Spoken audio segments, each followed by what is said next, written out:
Bonjour, bonjour et bienvenue sur Nipub, chers abonnés, j'espère que vous allez bien.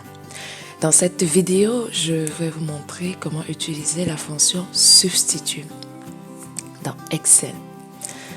La fonction substitut remplace des valeurs textuelles par d'autres valeurs à l'intérieur d'une chaîne de caractères. Si on regarde la syntaxe, on peut avoir deux formes de syntaxe. La première, quand on met égal substitut, on choisit le texte, on met la valeur avant et on met la valeur de remplacement. Ensuite, on peut même également utiliser la position. Si on va regarder ce que ça donne ici, voilà.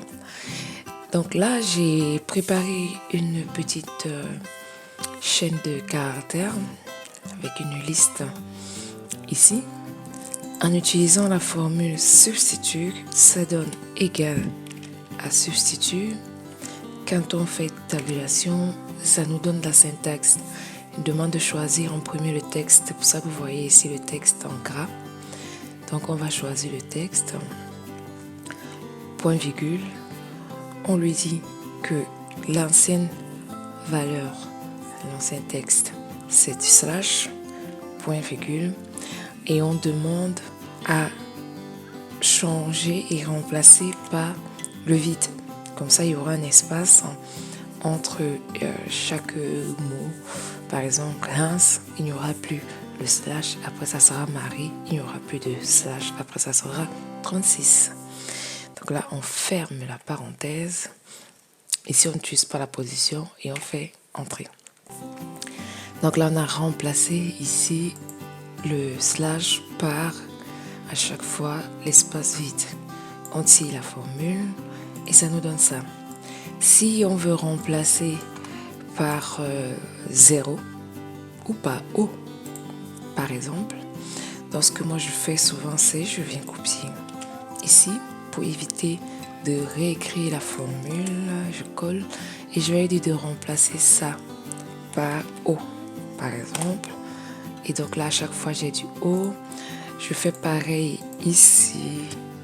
Je lui dis d'aller chercher pas du A2, mais du A3 et d'aller remplacer par... Alors, on va remplacer par quoi? On va remplacer par le E commercial. Ensuite, je peux également m'amuser à chaque fois d'aller pour le 4, aller remplacer par NIP. Ah ouais, j'aime ça. Les pep. Voilà. Donc à chaque fois ici, on a remplacé ici par le slash par NIP, NIP. Voilà, c'est donc ici que je vais m'arrêter pour cette petite vidéo, ce petit tutoriel qui vous a montré comment utiliser la fonction substitut dans Excel. Je te dis de rester en santé, d'aimer la vidéo et surtout de revenir très vite sur la chaîne Nipub pour plus de vidéos, pas que des tutoriels. Ça peut être des astuces soins de beauté, des astuces culinaires et même des voyages. À très bientôt.